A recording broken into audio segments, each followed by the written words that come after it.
Të nderuar televizionistë, përshëndetje, unë jam Flutur Akasa dhe do t'jemi bashkë në këtë edicion informativ këtu në Drita Televizion, ju njohim me zhvillimet e ditës. Në Forumin Ekonomik të Tiranës, kryeministri i vendit Edi Rama u bëri thirrje sipërmarrësve dhe ekspertëve ndërkombëtar të investojnë në Shqipëri, duke theksuar se momenti është më i miri. Ai paraqiti 4 shtylla strategjike ku vendi synon zhvillim të shpejtë, energjinë e gjelbër, infrastrukturën, turizmin dhe teknologjinë.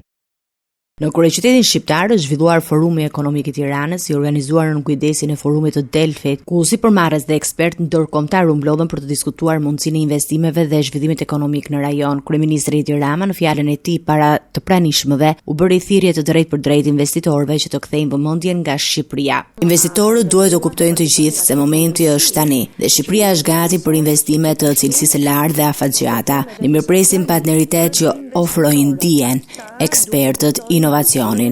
Investimi sot do të thotë që të hyjmë në tregun e nesërm dhe ne ftojmë të gjithë që të angazhohen në 4 shtylla strategjike që do të përcaktojnë 10 vjeçarin tonë të ardhshëm: energjia e gjelbër, infrastruktura moderne, turizmi cilësor dhe i qëndrueshëm dhe teknologjia dhe inovacioni. Këto janë sektorët ku Shqipëria po ecën me shpejtësi dhe ku qeveria është e gatshme të mbështesë investitor me stimuj fiskal, transparencë dhe partneritet. Ne duam partner dhe jo kalimtar. Dhe ftesa jonë është shumë e thjeshtë, besoni te kjo. Shqipëria që po ngrihet, investoni në këtë Shqipëri që po transformohet, bëuni pjesë e historisë së suksesit që ne po ndërtojmë përpara se të jetë vonë. Shqipëria nuk është shumë e madhe, kështu që vraponi e nxitoni përpara se hapësirat të mbyllet. Kreu i qeverisë bëri edhe një bilans të reformave të ndërmarra gjatë viteve të fundit, duke theksuar se Shqipëria përshëndrohet në një ekonomi të qëndrueshme të orientuar drejt produktivitetit dhe inovacionit. Në një Europë që po rimendon arkitekturën e saj të sigurisë dhe ekonomisë, vendi ynë qëndron si një shtyllë stabiliteti,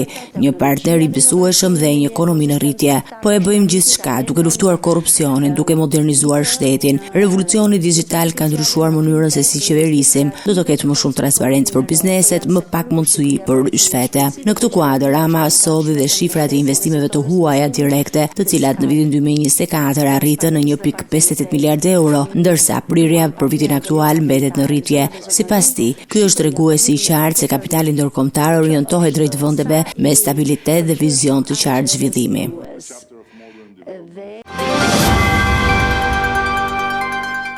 Kreu i Partisë Demokratike Sali Berisha prezantoi në kuvend një paketë masash kundër shpopullimit që parashikon pagesa dhe bonuse për fëmijët në një impakt prej 265 milion euro në vit. Ai kritikoi kryeministrin Edi Rama për një presion ndaj gjyqtarëve dhe keq menaxhimit të sistemit të pagave në drejtësi.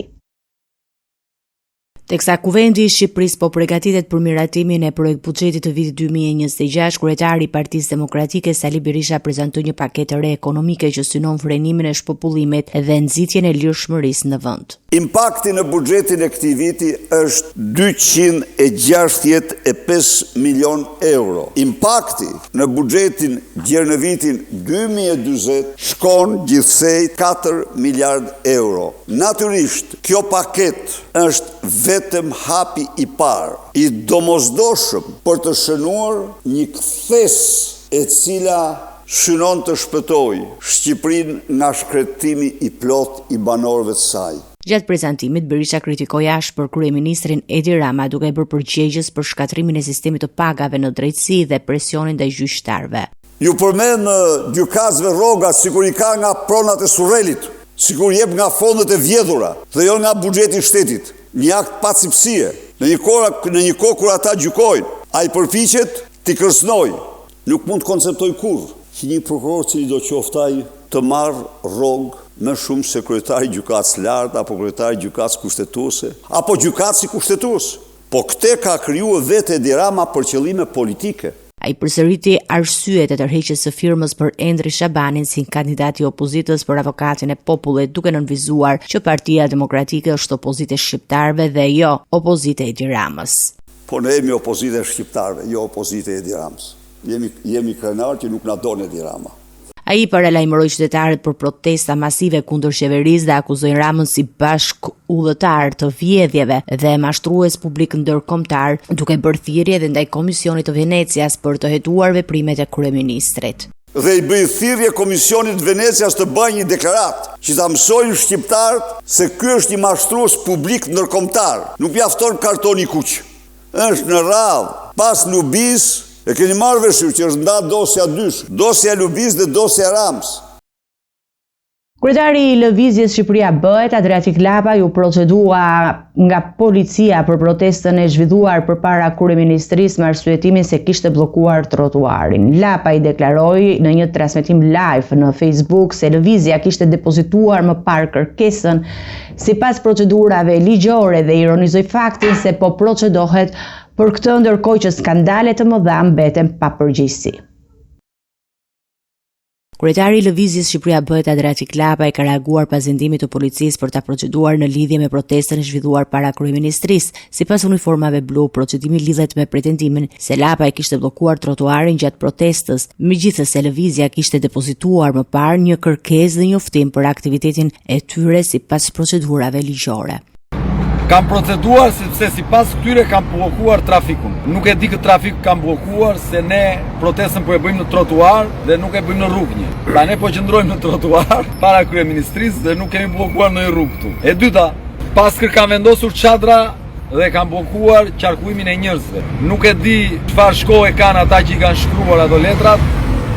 Po ne kemi bërë një kërkesë, kemi bërë një oftim sipas vendimit gjykatës kushtetuese dhe ligjit për tubimet dhe siç e pat, përpara se të kthenin përgjigje, erdhën dhe i hoqën çadrat pa u vënë. Lapa i akuzon qeverinë se po përpiqet të shpërqendrojë opinionin publik nga problemet reale të qytetarëve, përfshirë mungesën e medikamenteve në onkologjik dhe menaxhimin e keq të shërbimeve publike. Ai e cilësoi procedimin si një mënyrë për dëmtuar të drejtën e protestës dhe për të zvendosur vëmendjen nga dështimet qeveritare. Se kështu do i mbuloj vjedhjet që i ka bërë Shqipërisë ky me kallëzime për bllokim rrugësh ndaj meje. Kështu do e bllokoj ky faktin që s'ka ilaçe për kancerin të onkologjiku me letra që shkruajnë këta bakau i lartë e poshtë për kallëzime penale. Pse çaj kanë bërë kësaj republike? Çfarë vepre penale kanë bërë? Dhe guxoj të flas. Pse si do këtë? Jemi të gjithë me mec, gjithë që nuk flasim, të heshtim. Edhe pse kemi mundësi të flasim. Çfarë do ky? Që të mos e themi ne që nuk ka ilaçet e onkologjiku, se ndryshe ky na procedon penalisht. Kë do trëmbi ky? Mua do trëmbi. Pra nuk duhet të themi ne që këtu vidhen parat dhe ekurin tunelin e Ogaras, se ndryshe na procedojnë zarat e Edi Ramës. Do trëmemi ne. Seriozisht e ka ky. Me këto do na trëm ky ne. Çfarë do ky? Mos themi ne që inceneratorët mungojnë. Po ndërkohë 400 milionë euro ke cica e këtij dhe atyre që rrin me këtë. Policia avion procedimin, ndërkohë që Lëvizja Shqipëria Bëhet paralajmëroi se do të vazhdojë aktivitetin e saj për të tërhiqur vëmendjen ndaj çështjeve sociale dhe skandaleve që sipas saj mbeten të pazgjidhura.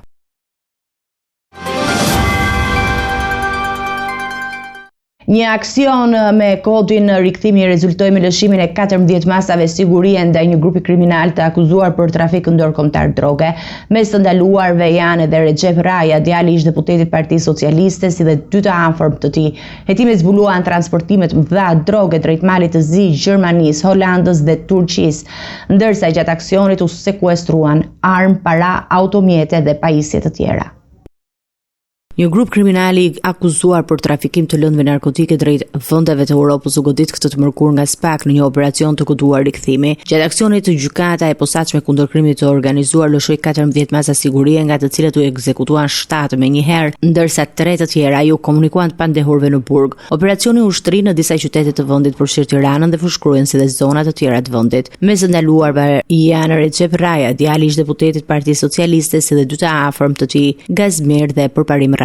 Po ashtu janë arrestuar Marvin Bushati alias Marvin Kopliku, Agim Nina alias Loren Selmani, Zamir Aliaj alias Zamir Çoku dhe Sokol Qaja, Aldo Gjini, Jani Çavo dhe Islam Sefa ndodhen tashmë në qeli, ndërsa hetimet vazhdojnë për kapjen e 4 të tjerëve, Ervis Shuri, Bujar Sefa, Hajdar Sefa dhe Vildan Baroku. Hetimet janë kryer nga prokurori i posaçëm Adnan Xholi, duke mbështetur në përgjimet e zbardhura nga aplikacionet e koduara SKA ETC. Gjatë aksionit të kryen 12 kontrolle në banesa dhe ambiente të tjera në pronësit të 10 akuzuarve, ku sekuestruan një armë zjarri me municion, 7 celular, 4 automjete, një jelek antiplum, një pal dylbi, 415.000 euro, 7.000 pound dhe 100.000 lek. Gjithashtu u bllokuan 2 armë gjahu që mbaheshin me leje. Sipas pak, grupi dyshohet të ketë transportuar lëndë narkotike drejt malit të zi me destinacion final Gjermanin, drejt Turqisë dhe nga vendet e Amerikës së Jugut drejt Bashkimit Evropian. Gjatë vitit 2020 u sekuestrua në mal të zi një ngarkesë prej 1722 kg marijuan, ndërsa pak ditë më vonë në Holand u kapën 475 kg kokainë që vinte nga Ekuadori. Në vitin 2021 grupi akuzohet për një ngarkesë tjetër prej 236 kg marijuan që po transportohej drejt Turqisë. Ndaj të akuzuarve rëndojnë vepra penale të grupit të strukturuar kriminal dhe trafikim të lëndëve narkotike, ndërsa hetimet po kryen në bashkëpunim me partner ndërkombëtar. Operacioni është pjesë e përpjekjeve të SPAK-ut për goditje trafikut të drogës drejt Europës dhe për sigurinë në vend. Një shpërthim i fuqishëm e lënë plaset ronditi mbrëmjen e së martës lagjen Skënderbek në Shkodër duke shkaktuar vetëm dëme materiale. Kamerat e sigurisë kanë filmuar 2 persona të maskuar që vendosnin tritol pranë banesës së reklamave dhe më pas u larguan me motor. Policia po heton për të identifikuar autorët dhe për të zbardhur motivet, ndërsa pronari i biznesit deklaron se nuk ka patur konflikte apo kërcënime. Një shpërthim i fuqishëm e lënë plase ka goditur lagjen Skënderbek në Shkodër mbrëmjen e së martës duke krijuar panik tek banorët e zonës. Ngjarja u regjistrua rreth orës 22:20 ku një sasi tritoli u vendos pranë derës së një biznesi reklamash. Për fat të mirë, shpërthimi nuk shkaktoi të lënduar, por solli dëme të konsiderueshme materiale në ambientet e biznesit dhe në zonën përreth. Menjëherë pas ngjarjes, policia sekuestroi kamerat e sigurisë të cilat kanë fiksuar momentin e vendosjes së eksplozivit. Në pamje shihen 2 persona të maskuar të cilët mbërrin me motor, vendosën lëndën plase të qepenat e biznesit dhe më pas largohen me shpejtësi. Autorët nuk mund të identifikohen për shkak të fytyrave të mbuluara, ndërsa lëvizja e tyre drejt njësisë administrative rrethina po analizohet si një tentativë për të shmangur gjurmët. Hetuesit po punojnë në disa pista duke mos përjashtuar mundësinë që autorët të jenë persona të paguar për vendosjen e ekskluzivit. Gjithashtu po verifikohet edhe mundësia e ndonjë konflikti mes pronarit të biznesit dhe personave të tjerë, ndonse deri tani nuk ka prova në këtë drejtim. Nga ana tjetër, pronarët e biznesit të reklamave Lulzim Mehmeti ka mohuar kategorikisht të ketë pasur ndonjë konflikt apo kërcënim. Në dëshminë e tij ai ka deklaruar se nuk ka asnjë ide mbi motivet e ngjarjes, duke theksuar se operon prej vitesh pa problem në Shkodër dhe se ditët e shpërthimit ka qëndruar në shtëpi për shkak të një viroze. Policia e Shkodrës po vjon hetimet me qëllim identifikimin dhe arrestimin e autorëve si dhe sqarimin e plotë të rrethanave që çuan në këtë akt të rënd kriminal.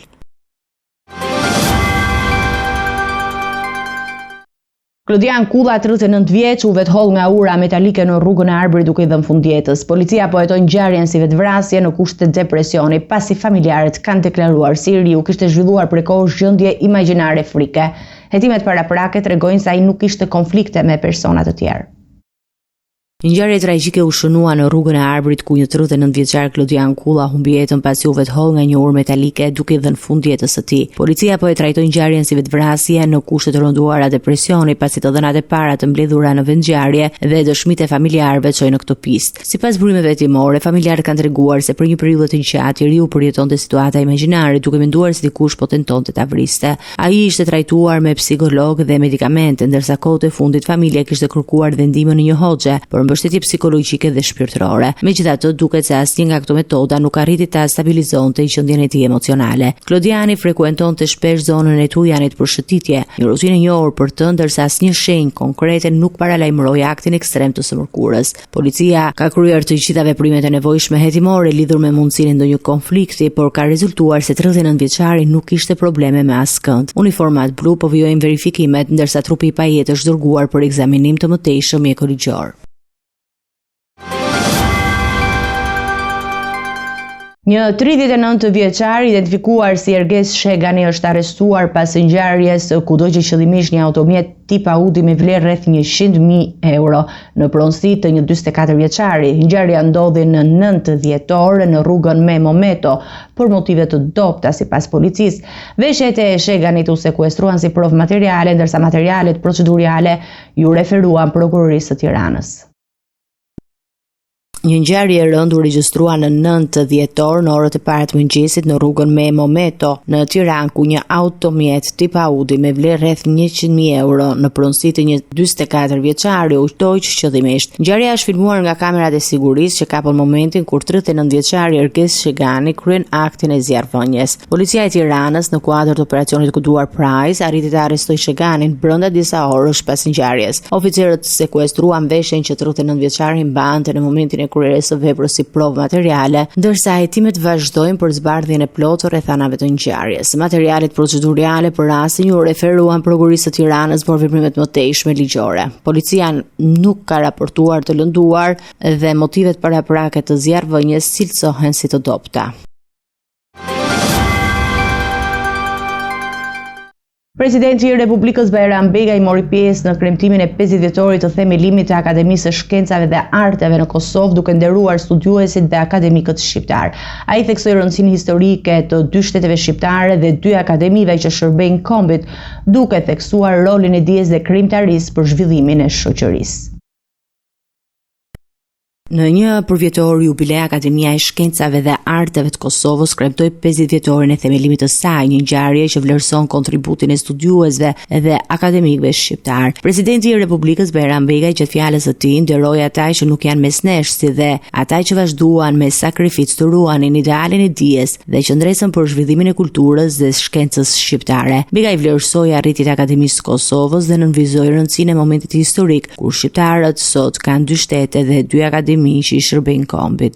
Të nderuar akademik, pas shumë dekadave përpjekjes sakrificash të popullit tonë dhe fal ndihmës së çmuar të Shtetet Bashkuara të Amerikës dhe partnerëve evropian, shqiptarët sot jetojnë një moment të paprecedent. Kemi 2 shtete shqiptare, 2 akademi shkencore që i shërbejnë një kombi. Është hera parë në historinë tonë që dija shqiptare mund të zhvillohet pa pengesa, në liri dhe në bashkëpunim të plotë. Kjo na jep jo vetëm siguri, por edhe fuqi për të ecur përpara, për të ngritur si komb përmes dijes, përmes krijimtarisë dhe përmes shpirtit. E kaluara na ka mësuar vlerën e dijes, e ardhmja na kërkon ta shndrojmë këtë dije në forcë zhvillimi për shoqërinë tonë. Pas ceremonisë, presidenti Begaj zhvilloi një takim të veçantë me presidentin e Kosovës, Vjosa Osmani. Të 2 krerët e shteteve rikonfirmuan angazhimin për bashkëpunim të pandalshëm Shqipëri-Kosovë, duke nënvizuar se përmes programeve të përbashkëta mund të nxisin më shumë zhvillim. Të nderuar teleshikues, do të jemi me parashikimin e motit.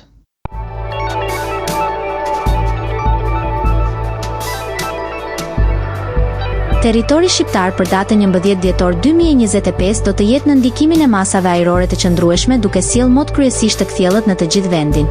Paraditja do të sjellë diell në të gjitha zonat, ndërsa pasditja pritet të sjellë vranësira të pakta lokale në lindje dhe bregdet. Temperatura minimale pritet të zbresë deri në -2 gradë Celsius, ndërsa ajo maksimale të arrijë deri në 15 gradë Celsius në zonat perëndimore. Gjatë ditës priten rreth 8 deri në 9 orë diell. Era do të fryejë lehtë nga drejtimi verilindje me shpejtësi 3 deri në 8 metra për sekond, ndërsa në bregdet deri në 12 metra për sekond. Deti do të ketë dallgëzim të ulët rreth 1 deri në 2 ball. Indeksi ultraviolet për Tiranën më 11 dhjetor 2025 pritet të jetë i ulët rreth 2. Sipas burimeve astronomike, lindja e diellit në Tiranë më 10 dhjetor do të jetë në orën 6:49 minuta, ndërsa perëndimi në orën 16:18 minuta. Temperaturat minimale dhe maksimale për disa qytete kryesore të Shqipërisë do të jenë si më poshtë. Shkodër, 3 deri në 14 gradë Celsius. Kukës, -2 deri në 6 gradë Celsius. Peshkopi, 0 deri në 10 gradë Celsius. Tiranë, 4 deri në 15 gradë Celsius. Durrës, 5 deri në 14 gradë Celsius. Kavaj, 5 deri në 14 gradë Celsius. Elbasan, 2 deri në 13 gradë Celsius. Bera, 3 deri në 12 gradë Celsius. Korçë, -1 deri në 9 gradë Celsius. Vlorë, 6 deri në 15 gradë Celsius. Gjirokastër 2 deri në 12 gradë Celsius. Sarand 7 deri në 14 gradë Celsius. Territori i Kosovës për datën 11 dhjetor 2025 do të jetë në ndikimin e masave të thata atmosferike, duke sjellë mot të kthjellët dhe me vranësira të pakta. Paraditja do të jetë pothuajse e kthjellët në të gjithë vendin, ndërsa pasditja sjell re të lehta kalimtare në lindje dhe jug. Temperatura minimale pritet të zbresë deri në -4 gradë Celsius, ndërsa ajo maksimale të arrijë deri në 6 gradë Celsius. Era do të fryejë lehtë nga drejtimi veriperëndimor me shpejtësi 2 deri në 7 metra për sekond. Indeksi ultraviolet për Prishtinën më 11 dhjetor 2025 pritet të jetë i ulët nga 1 deri në 2. Sipas burimeve astronomike, lindja e diellit në Prishtinë më 10 dhjetor do të jetë në orën 6:48 minuta, ndërsa perëndimi në orën 16:09 minuta. Temperaturat minimale dhe maksimale për disa qytete kryesore të Kosovës do të jenë si më poshtë. Mitrovica -3 deri në 5 gradë Celsius. Podujev -4 deri në 3 gradë Celsius. Skënderaj -3 deri në 4 gradë Celsius. Pej -2 deri në 6 gradë Celsius. Prishtinë -3 deri në 4 gradë Celsius. Gjakov -1 deri në 6 gradë Celsius. Malishev -2 deri në 5 gradë Celsius. Gjilan -3 deri në 4 gradë Celsius. Ferizaj -4 deri në 3 gradë Celsius. Kaçanik -4 deri në 2 gradë Celsius. Suhare -2 deri në 5 gradë Celsius. Prizren -1 deri në 6 gradë Celsius.